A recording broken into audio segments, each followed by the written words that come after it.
Okay, everybody. If you like this video, subscribe to my channel, share it on social media. But here we go. No Time to Die, the new James Bond film. You know, they're talking right now that this movie has a budget of $250 million.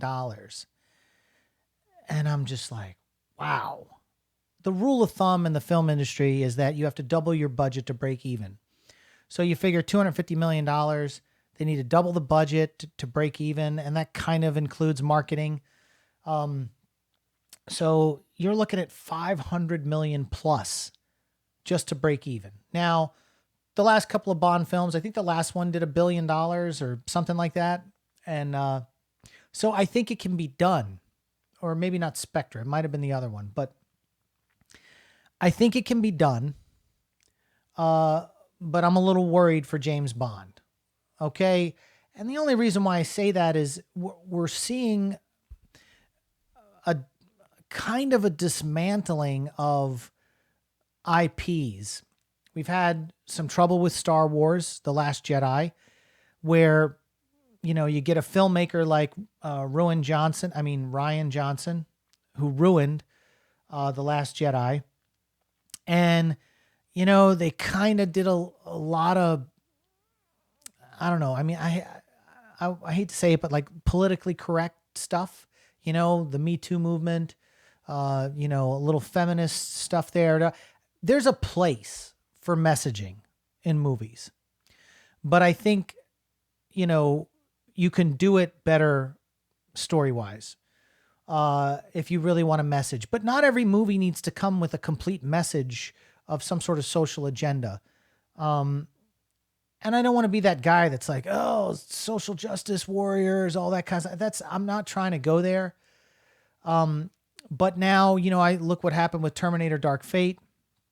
You know, a young little white kid can't grow up to be the savior of the planet against Cyberdyne. They got to wipe that whole thing clean from the 80s and, have a whole diverse cast, and it's all women and all this other kind of stuff.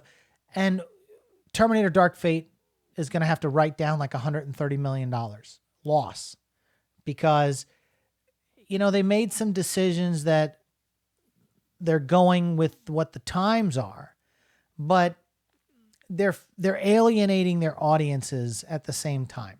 This is the first Bond film that's being released during the Me Too and Time's Up era. And Barbara Broccoli, she's been very vocal about the franchising needing to evolve.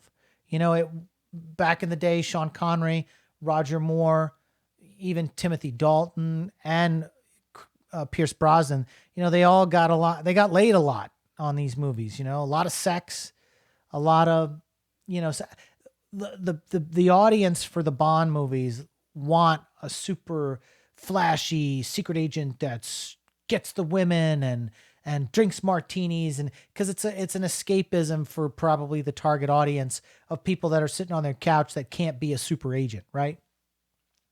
But then they've started doing things, you know, where they're saying that this Bond film is the first one during the Me Too movement and the Time's Up movement.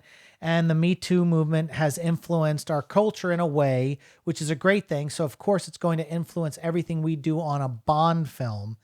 The films are representative of the times that they are in. That's the quote that I'm reading from darkhorizons.com about No Time to Die. So, and then, you know, they had this thing that leaked out a while back, and they made the announcement that this African-American actress landed the role of 007. And a lot of people got all riled up about it. But then when it's explained, it's like, well, 007, James Bond retired. So everyone's still out looking to get 007. So they start naming all the agents 007s. This way, if anyone's searching for 007, all they get is, you know, they're looking for James Bond, but it could be anybody in a crowd that's a 007. But at the same time, the message that that's sending is that, anybody can be James Bond, when we all know James Bond is 007. But if you're saying that all the agents now have the designation of 007, then if this is what it comes out to be when the movie comes out, you're basically saying if you're a woman, if you're black, white, Asian, it doesn't matter. The messaging is anyone can be 007. And, that kind of plays into this Me Too movement, the Time's Up, and I get it. I get the messaging. But why can't we just have a super agent fight a bad guy and have some cool action sequences and all this like that? Why do we have to get spoon-fed these themes? See, the thing is, like,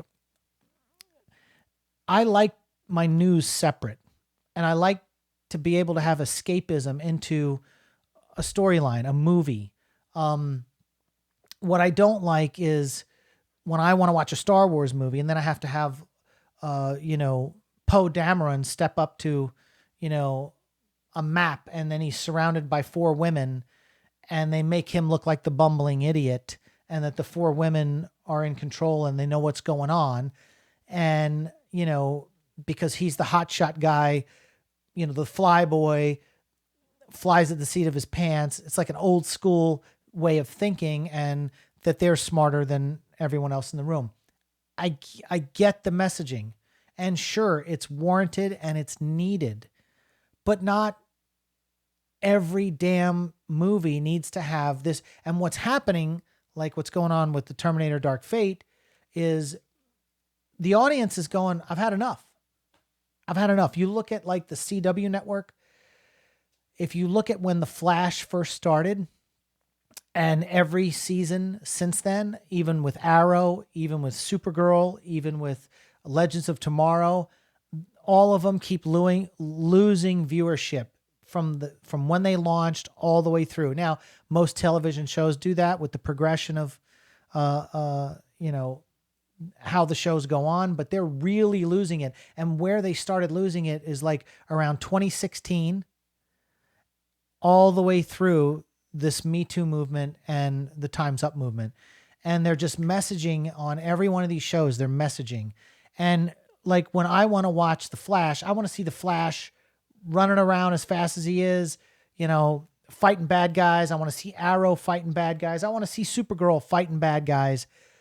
I don't need messaging. I get enough of that, whether it's Twitter, whether it's Facebook, whether it's the news. It's all this stuff is in your face all the time, and movies are supposed to be escapism. They shouldn't be spoon feeding you narratives that when you really just want to enjoy a movie and see a nice action, shoot 'em up, space, whatever. I mean, like, it's getting to be where all the big IPs are turning off their audiences. And the way this happens is in the pocketbook. Like, you're going to see major IPs keep imploding, like Terminator Dark Fate. And I'm worried about this Bond film, because if you're getting too far away from the subject matter and from what made James Bond, which is one reason why James Bond has been around for 40 years and has got up-teen movies, is because even when times were changing, whether it was, in the 80s or the 90s or 2000, early 2000s, Bond always, the formula stayed the same, and that's why people enjoyed them. And the times they did try to go off formula, like with The Living Daylights and with what was the other one with Timothy Dalton? The Living Daylights and then Bond imploded. And then it wasn't until Pierce Brosnan came along and re-energized everything. And what did they do? They went back to, with GoldenEye, they went back to that Sean Connery, Roger Moore, the opening sequence, after he gets off that base with the Russians, he's in his Aston Martin, seducing a field agent, and